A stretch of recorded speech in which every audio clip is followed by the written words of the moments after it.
Hello and welcome to On the Turf, hosted by three guys who have never been on the turf. My name is Arjun Ryan. My name's Camille and Danny. And I'm Ron Patel. And guys, we've been doing this show for almost 4 seasons now. We're nearing the halfway point of maybe our fourth and final season. I'm thinking there's something missing from our show, what we haven't been doing. A lot of popular sports talk shows will have people call in. Yeah. People call in, people will try to get the community's I think we thoughts. should get like Aaron Rodgers on the phone or something. Like McAfee does it pretty well, doesn't he? He does it, huh?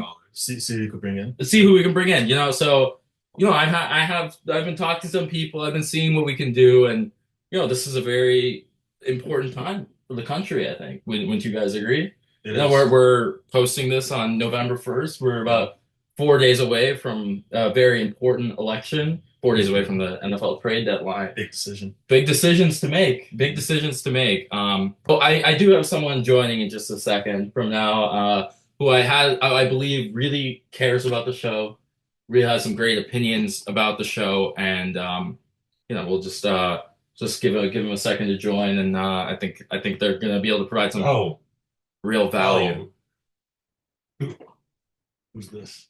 This guy here. Excuse me. Hello?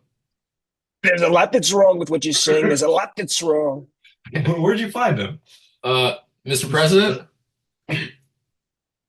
Hello, Mr. President. Hello, am I talking to IT support or is this on the turf? This is On the Turf. You said you wanted to be on here. You said, you wanted in this big media blitz 4 days before the election, you wanted to be on here. For the show.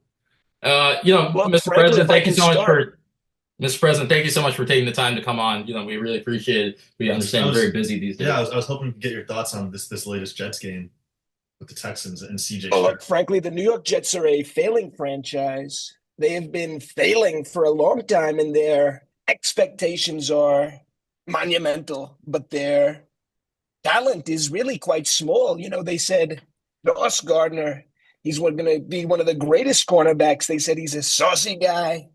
And we believed it. We bought it hook, line, and sinker. He's a fraud. Wait, Mr. President, the owner of the Jets is Woody Johnson, who you appointed to be ambassador to the UK, I believe, during your first term.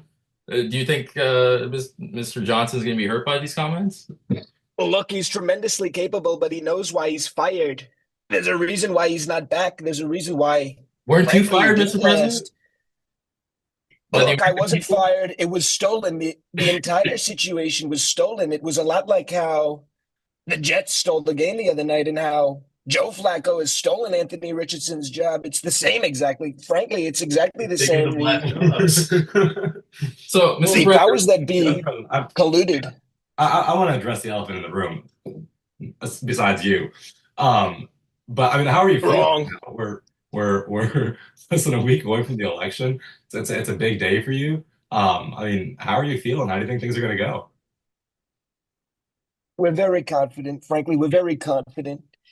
And we know that the NFL season is the only thing that's commanding more attention right now than this race. So frankly, for me to appear on an outlet like this is strategic. It's a beautiful platform, and we're going to do beautiful things with the NFL if I'm elected.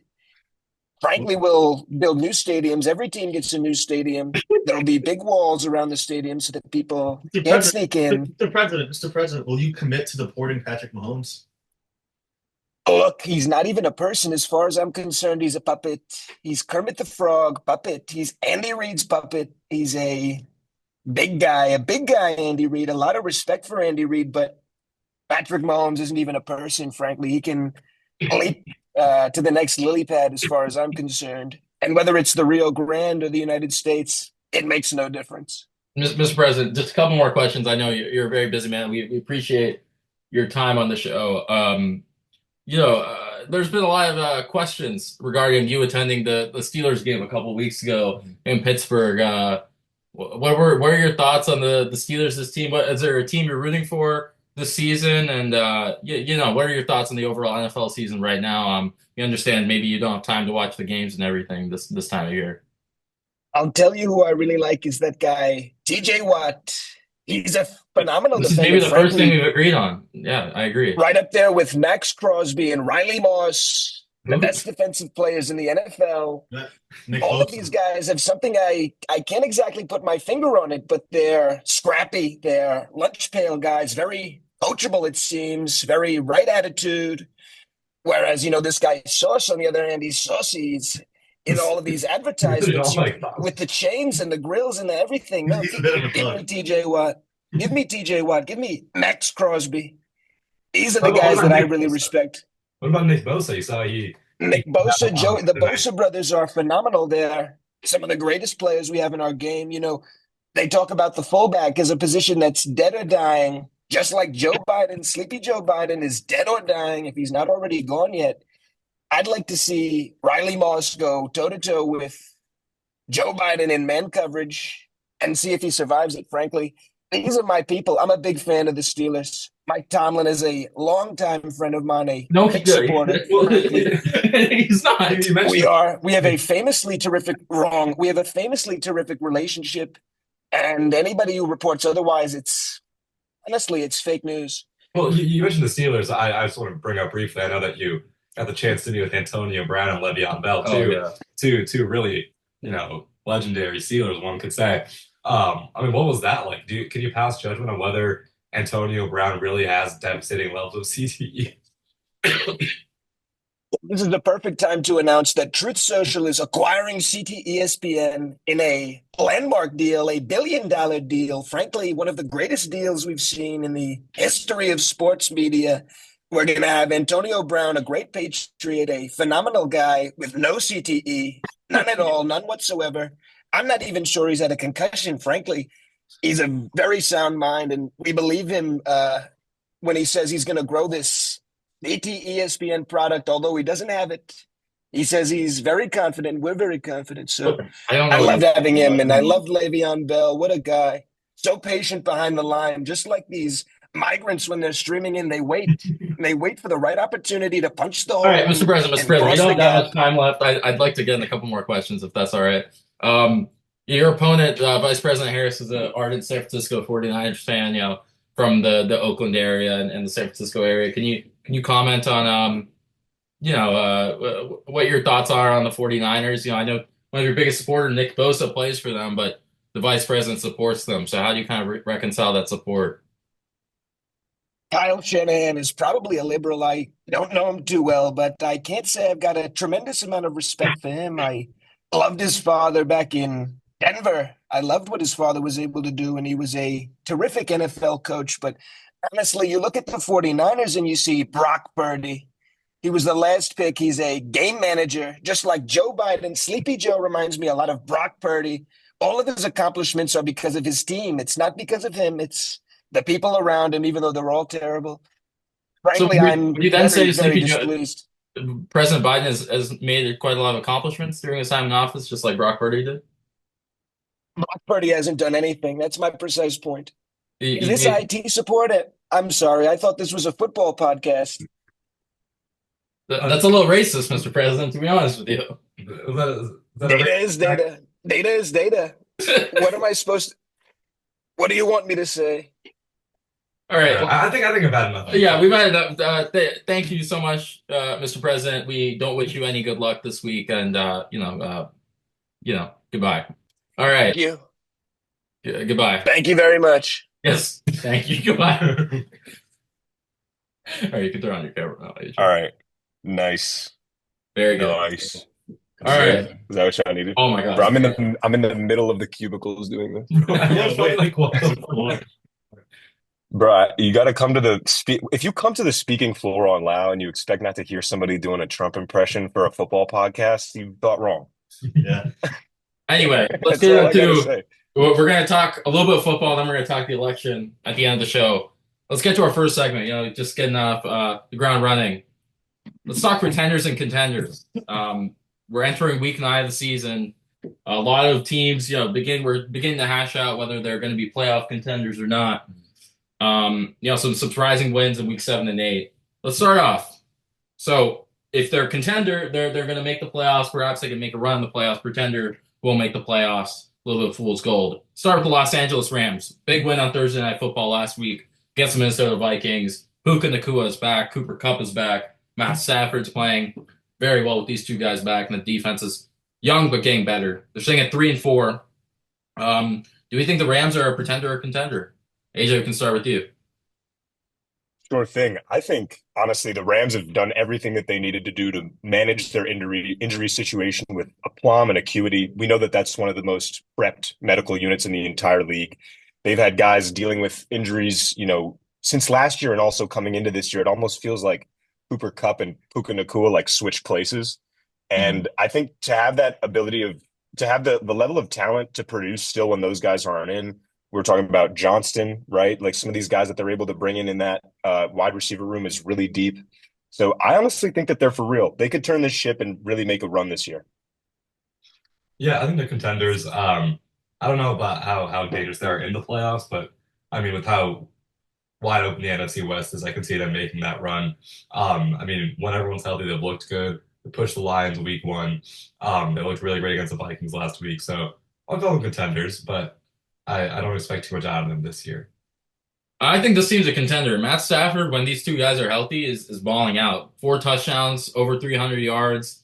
One unfortunate interception, but he's balling, and him and McVay know what they're doing. This defense is gonna get better. Jared Verse is a star in the making, I believe. This defensive line is young and deep. I like this team a lot. I picked them to get the number one seed or get close to it. Not sure that's going to happen anymore. I do think they can win the NFC West, and I do think they can win a couple of playoff games. In terms of the way the NFC is shaking out, the Lions look to be the best team in that conference, but I wouldn't. I think the Rams maybe stand the greatest threat to them out of any team right now. Really, Yeah, I don't see that. I think their defense is not where it needs to be. maybe the But Packers a little bit more, but No, I agree. They're a contender. I had them coming into the year as a contender. I think they were my Super Bowl pick as well. With the onslaught of injuries they had to start the year, I said if they just go 3-5 and manage to get healthy by then, they should be in a good place. 3-4 right now, getting healthy, defense playing a lot better, looking like they're starting to gel. Definitely think they could win the NFC West, and from there, get a home playoff game. Anything could happen. yeah. Now let's move to the team that they beat a week ago, the Vikings, sitting at 5-2. Sam Darnold's been still playing pretty good, all things considered. Played good against the Rams. That defense, is a little topsy-turvy sometimes, and close game against the Lions, they lost. Close game against the Rams, they lost. Do we think the Vikings are a pretender or contender? Remember, contender doesn't necessarily mean a Super Bowl team, but a playoff team nonetheless. I certainly see them making the mix. I mean, you can't have Justin Jefferson spearheading an offensive group and it's not going to the playoffs. I mean, that guy is just a mercurial talent. There's no way that you can deny that. And also, I think Roger Goodell knows that too. So no Jettas in the playoffs would be bad news for the league. On a more serious note, I really am a fan of the group that they have on offense. The secondary gives me a little bit of trepidation. I think they're really missing Kyrie Jackson, obviously, rest in peace. It was going to be a phenomenal pick, and KOC was all in on him. So they're definitely feeling that. I feel like they're a piece away still. Whether or not it's the quarterback, whether or not it's another weapon in the secondary, maybe somebody in the pass rush, where they've been a little bit faltering in terms of stopping the run. It's definitely something that the Lions were able to walk them down on. Essentially, that's what won them the game, especially also with some great contributions from the special teams. Um, I think that they are a bona fide playoff team, but I don't see them making a deep run without some extra lift somewhere. yeah, I agree. I think they're obviously contenders. You don't start 5-2 unless you're a really good team, I think. And your two losses are against other teams that are one probably the best in the conference, the other, like you just mentioned, the Rams are also contending. I agree. I think their defense doesn't. Brian Flores is a great coach. Defensively, I think the lack of talent is finally catching up, and it might continue to catch up. But I think considering this record they've already built up, I think Darnold and the Alms will be fine. I think that they are fine. They can probably nab that first wild card spot still. Yeah, I would say contender as well for the exact same reasons. Yeah, I was predicting Sam Darnold to fall off. He really hasn't, honestly. The Jets game was his worst game, but since then he's rebounded. He's not really the reason this team is losing, I would say. I don't think he's made any backbreaking plays that you can kind of say the quarterback is the reason they're not performing. They're just facing, they're better than we thought they were coming into the year, but they're not as good as the best of the conference as maybe we thought they were coming, into week 5 and 6. Still a good team. Don't think they can win a playoff game, but a team that can get into the mix, like AJ said. I do think they're a contender, and I wouldn't be surprised at all if they end up representing the NFC in the Super Bowl. Wow. just because you have to look at the number one threat in the NFC right now, and it's objectively the Lions. And they face them twice a year. They know how to play them. They played them close, familiar with them. They face them in the playoffs. I think that's one of the worst draws that the Lions can get. It's a tough, stingy defense. Justin Jefferson can absolutely cook that secondary. And yeah, I like how this Vikings team is coached, and I think in the playoffs they got against just about anybody. All right, let's move to the AFC. The Denver Broncos, 5-3, pretty crazy. This is not a team that's loaded with talent by any means, but credit where credit is due. Sean Payton and Bo Nix are getting it done right now. 5-3 from an 0-2 start. Impressive stuff. Bo Nix just named Offensive Rookie of the Month in October. Are the Broncos contenders or pretenders, AJ? Look, they're scoring something like 21 points a game on the season. So they're not, wowing you with their offensive talent, I should say. I've been a big fan of their receiver group for a while. They've been owed a competent quarterback. It really makes me question what's been going on with Russ and the Steelers and where things went so wrong for Russ with the Broncos, because we're seeing a very similar kind of profile of quarterback, perhaps someone a bit younger, taking this team to a place that it really wasn't expected to go. I think this is all on the defense. Sean Payton is a terrific head coach when he's given the right weapons. He's shown in the past that he's got an ability to get through to guys. It's kind of like a love-hate relationship. If you're with him, you're with him. If you're against him, you're on your way out. I don't know that this team is contending. I think they could, have a Mac Jonesian kind of first round flare out is sort of their ceiling. But I think this has got to be credit to the defense and these guys that are shutting things down in their secondary in particular, because they have I think one of the highest rates of takeaways in the league behind Green Bay, which I think speaks volumes to the way that they're coached more so than anything else. So offense isn't moving the needle for me. I think that they're a flare out. Yeah, Yeah, I want just quick thing on that. I think it's crazy to think that this is a team a little more than a year ago got 70 points scored on them, and it's largely similar roster on defense, Yeah. same coaching staff. I mean, even last year, I think the defense you They could see did get toward the end better. of the year was one of the better units in the league. And I And think and with Russ, they were 5-3 at this point in the year as well. I think that's a great. I just think with that, it's just a temperament. Just didn't match with Russ and Sean Payton. It seems they just didn't, mesh together. Largely echo everything you said. I think this is on the defense. I think the Mac Jones comp is pretty apt for this team.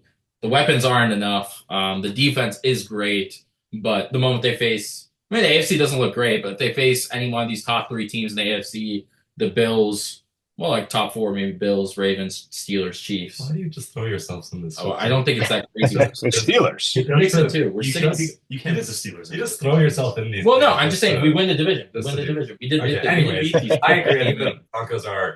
You always This do is crazy. Throw us off. We are 6-2. You- We are six. This is actually just crazy level of We hate. weren't talking about any of the other teams outside of the Broncos. Anyway, I was bringing up who the they Broncos. could draw. well, okay, I'll tell you who they're actually playing instead of just throwing out random names. The Broncos, they've been great in October. They've been 3-1. But you look at those wins, it's against the Raiders, the Saints, the Panthers, three teams with severe quarterback issues, three teams that I don't think are really making any noise this year. You look at their next three games, you got the Ravens, the Chiefs, the Falcons. I think the wheels fall off here. I think Bo Nix can't keep up with these teams and they're pretenders, sorry. Yeah, I mean, they just don't have the juice. Like, they're a nice team right now. They might make the wild card. Good defense. Bo Nix is young. He's playing good. This just isn't the year. They run into a team like the Chiefs, Bills, Ravens, even the Steelers. They're not going to beat them. We actually beat the Broncos in week 2 Okay. with Justin Fields. Bro, you're literally just a hater. Then why of the did you Steelers. bring them up if you already beat I was bringing them up as a potential division winner, which they might be. So they currently are. What I'm curious is Yeah, where in the NFC are we putting Bo Nix in the hierarchy? Where is he in the QB rankings for NFC guys? For AFC, you mean? AFC, sorry, yeah. Yeah, I would put him probably towards the bottom, right? But the AFC quarterbacks are not. He's probably He's third best in his division, you would say. In the conference, maybe he's probably in the top 50%, maybe. I would say. It honestly isn't a bad deal if you're the Broncos. Yeah. Considering that's not what you expected when you drafted him. Let's I move think to they're the happy NFC. with that pick. Yeah. Yeah. Let's move to the NFC. Team we've talked a lot about over the past couple of years, the Philadelphia Eagles. 5-2. I think I've hated on this team a lot. I think Sirianni is a fraud. I still believe that, but this team is sitting at 5-2. Impressive win against the Bengals. and the Giants the past couple weeks. Not amazing teams, but impressive wins nonetheless. Are the Eagles pretenders or contenders, do you think? Look, Jalen Hurts is playing out of his mind right now. He's averaging as many rushing yards as he's had since his big MVP case season, where he made that big Super Bowl run and ended up fumbling the ball and costing the Eagles the big game. But I think Saquon Barkley has been a revelation for this team. I think his exit from the Giants was unceremonious, but it had to happen on principle because of the way that that organization was treating him. And honestly, as a Giants guy, I wasn't so pained to see him leave. He, put together a solid body of work there, and I was just excited to see what he was going to put together in Philly. And honestly, I think this team is legit. The only thing I can see getting in their way, to be totally honest with you, is Nick Sirianni having a nervous breakdown. I mean, he's acting like a guy who's on the hot seat, even though he's presiding over one of the best offensive units and one of the most productive defensive units. Also, they totally struck gold on these white cornerbacks too. These white defensive guys, Cooper DeJean. so unprecedented. I think they hit on every guy in their draft. Their free agency class is amazing, and they're honestly on the road to a solid run, if not a Super Bowl. As much as it hurts me to say that. Yeah, I think they're very obviously contenders. I mean, this team looked shaky for a few weeks, but I think when you saw them get healthy, when you saw AJ Brown come back, Devontae Smith come back, you saw this offense immediately regain life. I think when healthy, this team is great. Offensively, they're great. And I think there's lots to be said about being able to beat teams you're supposed to beat in the NFL. I think this Eagles team can do that right now, so I think they're contenders. I'm gonna say pretender here. My opinion on this Eagles team hasn't really changed that much. I mean, I think the offensive philosophy change has been good. They've been running the ball more. They haven't put as much on Jalen in the passing game, which is where he was struggling last year and the beginning of this year. AJ Brown coming back is good for this team, but So you think this team isn't making the playoffs? I don't think they're gonna win a playoff game. No, because this is Well, it's whether if they're they, going to make the playoffs. no, if they, I don't think. I mean, I think they will be. They might get boxed out of the playoffs. I'd say maybe they're in week 18. They'll be in the playing game. I wouldn't be confident in them winning that game. Yeah. I think there's a lot better teams in this conference. I think the NFC is a lot better than we thought they were. I don't think. I mean, I think the quarterback here, Jalen's playing well, but the coaching staff I do not trust. The defense I do not trust. They played some pretty. The Bengals have shown themselves to not be that great. The Giants are not a great team. It's crazy they'll switch up. Well, no, I mean, on the Bengals. am I not allowed It fits to the evolve narrative. my opinion? Am I not allowed to evolve my No, opinion? it's like the- Opinions can't change, It's apparently. like this. Like, Crazy, the opinion- crazy the levels opinion- of hate. The opinion yeah. changes like right when it fits the narrative, Yeah. Like you've always been saying this entire year, The Bengals are a good team. underrated team, that they're good, they'll figure it I out. think It's People almost are like when Tomorrow confronted change with is new great. information. And then as soon as Classic conservative thinking from, as from soon an as- Arizona resident. You say not much has changed for the Eagles with you, right? Yeah, Even though they beat a Bengals team that you believed in before this. I don't believe in them anymore. You don't believe in them now. Yeah, But why can't it be the case that the Eagles are also just really good? Because they I mean, I think that could could. 37 to 16. Well, I think the score was the Bengals were in that game in the fourth quarter. That game But the Eagles were turned better. ugly at the very end. They were just bad. They were the better team. I don't disagree with that. I don't think the Eagles are a bad team, but do I think they're a pretender? I think they absolutely are. I don't think this. I think the head coach is still there, and I don't trust it. I'll give my take. I was very down on the Eagles coming into this year. I think I had them winning like 7 or something. But it's just hard to look at the way they've been playing these last few weeks and not conclude that they are a much better team than we thought coming into the year. And they look a lot better coached than they were to end the year last year. And the addition of Saquon Barkley has really elevated that offense. I mean, they're just it's incredible. They could score at will at times, and it just feels like Jalen Hurts, AJ Brown, Devontae Smith, these guys are all just better than whatever defenses are throwing at them. And I think it's tough to look at that and say it's a contender. Well, I just think, we'll see. I mean, let's not forget they've gotten curb stomped by some okay to good teams. They got curb stomped by the Buccaneers earlier this year. They got cursed with the Bucks, and they lost a 1-point game to the Falcons. I still, Which they really should have. Yeah, that was a bad game. Bucks and the Falcons are nice this year too, man. Those aren't like teams that you should be ashamed to get beat by. Now that Mike Evans is hurt and Bucky Irving is questionable and Godwin is out, like the Bucks don't look as scary as they did, weeks 1 through 5. But we're quick to forget that team was nasty. I mean, the last thing I'll say on the Eagles is just when you look at the NFC playoff field, I take 3 teams in the NFC North. I take the Commanders. I take at least two teams in the NFC West over this Eagles team right now. I just feel like there's very little logic in this take, but Very little logic. You just disagree with logic. All right, let's go to Rohan's Arizona Cardinals. 4-4, leading the NFC West. No. By the grace of God, they're doing that right now. This team is a pretender, clearly. Okay, you didn't even let me start on my own team, bro. I'll let you go. I'll let you get it. What's wrong with you? I'll let you get it. Give me 1 second. The Cardinals, I think, are a very good quarterback team with some good players. I think this defense is just too young. The offense can be a little inconsistent sometimes. The play calling seems a little laborious at times. This team can beat anyone, but I can also think can lose to anyone. Because of that, I'm not confident they can get to the playoffs. I think Kyler's playing really good. I think Marvin Harrison Jr. is playing really good, but they're good players. I'm not sure they're a good team right now. Okay, well, I'm upset that you talked about my team before I did, because I was gonna say Yeah. that listen, this Cardinals team is showing us a lot more than we expected. All right, let me just start by saying that I don't think anyone thought the Cardinals would be 4-4 at this point in the year, that we would be contending for the division. Thank you, Camille. I actually thought that would be the case as well. That would be okay, but I don't think anyone thought that we'd be contending for the division, that we'd be able to beat teams like the Niners and be able to, grind out tough wins. And we've had 3 of our 4 wins are on game-winning kicks. Those are wins that we weren't getting the past year. Those are wins that we weren't getting for much of this franchise's history. And I think you look at this team, you see someone who's like, you see a team that's finally able to fight. I disagree with you say that we're not a good team, because we're finally playing as a team. If you watch the Cardinals, you're seeing that this is actually a team. This just is a team that doesn't have the talent quite yet. Offensively, we're there, I think. The offense looks good. It's looked really great at times. Just needs to be a bit more consistent. I think Kyler's proven himself to be a top 10 quarterback. Marvin Harrison Jr. is clearly going to be a great receiver. James Conner has been lights out, fantastic for what we ask him to do. Defensively, I think we are a few pieces short, and that's really going to hamper us down the stretch. So I will say we're pretenders, but don't talk about my Cardinals like that. I thought I gave a very fair take. I thought I gave a very fair You take. said we're not a team. We're a very good team. I just think they're relying on a little bit of Kyler heroics right now. No, I agree with that. Yeah. I agree with that. But we're just a year away. Yeah, I would agree with that.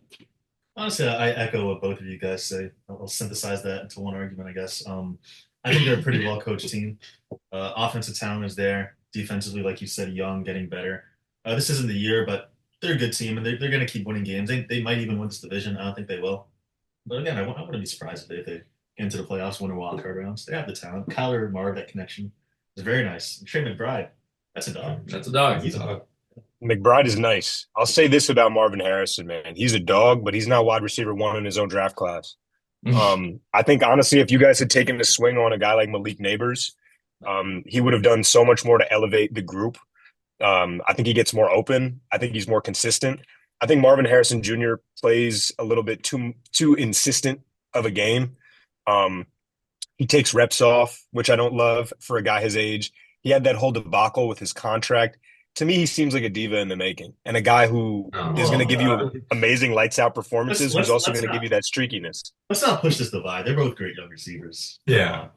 They're both great, but I just think Marvin Harrison has got to keep his head on straight. Malik Neighbors is playing with a worse quarterback than Marvin Harrison is. I think Neighbors has a benefit of an offense that is really looks like it's being schemed around him. Yeah. Schemed to get him the ball. I think that we're still struggling to get Marvin Harrison the ball. There's no concerted effort to get him the ball early, get him the ball often, which I don't love. Is part of that on Kyler though, you think? I don't think so. I think it's on the coordinating. I think it's on the play calling. It seems really tentative. It seems like you guys aren't trying to burn him out or whatever, but this guy is an active wire, bro. He's a live wire. He's a bolt of lightning type of receiver, and you guys just don't let him loose, or maybe he's not producing it at such a level because he's in his head. Whatever the case may be, you guys got to take the training wheels off that guy because he's ready for this group now. I think back half of the year he's going to get a little bit. We'll see. Last one. This one should be quick. Dallas Cowboys are 3-4. We haven't really talked about the Cowboys, popular team. This team is an absolute pretender. I don't even know. I mean, AJ, do you agree? Why are we discussing this? They have an impossible situation from a business standpoint. If you have one of these $60 million guys on your team, from a financial standpoint, it becomes ridiculously difficult to try and put a cohesive group together around that guy and keep everyone happy. I think Jerry Jones is way out of his depth in terms of engaging his players in this day and age. I think he's got to hand the reins over to his sons and his family, because clearly this guy is making decisions that are rash. He's making the decisions that an 85-year-old, 90-year-old guy would do, who's only got, 10, 15 years left of this stuff. And it would suck to see his team suck until his dying day. But as a Giants fan, it would make me feel great. Yeah. I think that there's no way they can afford Micah. There's no way that they can afford CD. There's no way that they can continue to afford Dak. So to me, this team just becomes, on the one hand, prohibitively expensive, but also just prohibitively bad. I think they're deep in their own heads right now. And every time I watch them play football, it feels like I'm watching them reach back into their brain to remember the play call or to remember the formation or remember the assignment. And they're not adaptive. They don't do anything to respond in the middle of a game to another team. And that's a characteristic that I think virtually every team that we've talked about today has been able to do. Arizona in particular, I'd say that 49ers game, being able to roll with the punches, the turnovers, etc., that was an amazing performance. And it shows you grit, ability to respond to adversity. And I feel like the Cowboys are just folding. Yeah, I echo everything. I think the Cowboys just, when they get beat down, they really get beat down. And they really can't recover.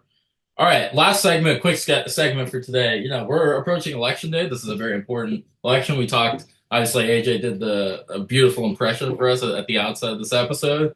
Let's take On the Turf to On the Ballot. Let's talk about this election. I think the three of you are all government or politics majors, or at least are very interested in it. I'm very interested in it as well. Camille, I'll go to you first. You've been talking about polls a lot. What's your read on this election? About what, by the time we post this, about 3 days out, 4 days out. Yeah, I think Kamala is going to win this election, and I think it comes down to three things: ground game, enthusiasm, and something else. I forgot. I had to prepare for this. Okay. But anyways, the ground game is much more robust and well formed to get the vote out on the Democratic side than the Republican side.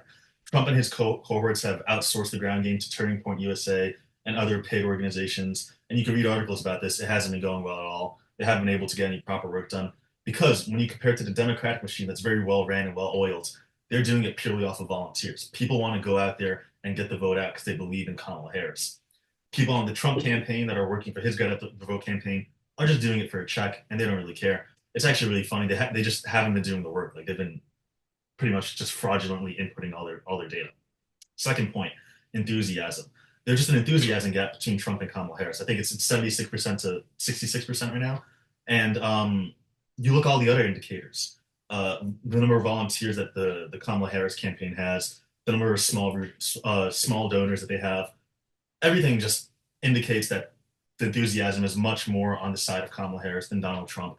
And an election like this, when people are so polarized and it comes down to getting votes out, I don't think it's going to be enough for Trump. And the final point, I just remembered, likability. Trump's favorables are like -10 to -20, depending on the poll. Kamala's consistently +0 or positive. I think that's impossible to overcome, especially when most Americans just vote for whoever they like more than the other. So give me Kamala Harris in this election. Wrong. That's a good take. That makes me feel a little bit more confident. But I think when you look at the polls, they aren't great. I mean, they're tight. The polls are tight. 50-50 everywhere. 50-50, which isn't great in a national poll. I think you want to see Harris polling above +2 or above. It's the same in the state polls as well. But in the state polls, look, a lot of these states. I mean, Arizona, Trump's ahead a bit. Georgia, Trump's ahead a bit.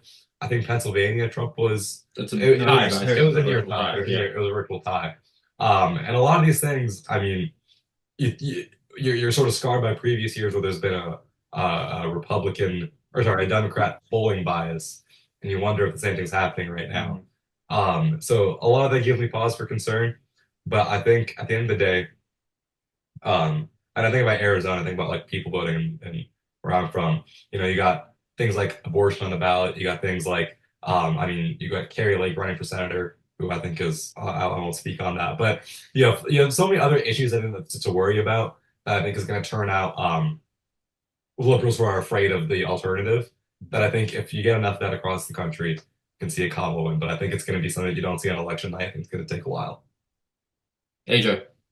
I think this is the ultimate test of identity politics. And it's going to remain. I think the thing that cracks this election is the apathy of young voters. I saw a stat the other day that something like 5.5% of eligible Floridians that are 18 to 26 have voted already, even though early voting has been happening in Florida forever. Now, Florida's got its own thing with their polling situation and how difficult it is to get registered. A lot of very anti-democratic stuff happening in a lot of the states where it's going to end up being a toss-up. But I think as long as it's getting through to Gen Z, what the stakes are for this election, now that this is like a broad aspect of the demographic that is going to be backing the democratic machine, I think that's number one. I can't say. Everything that I'm seeing, it leans one way or it leans the other, but I think it comes down to young people.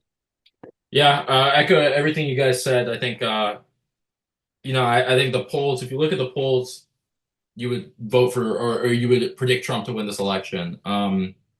But no party, I saw the stat, no party has outperformed the polls like this in 3 successive elections. We saw in 2022 the polls undercounted Democrats. I believe that they're doing it again for all the reasons that you said. I think there is a lot of enthusiasm that is not being accounted for right now into the polling.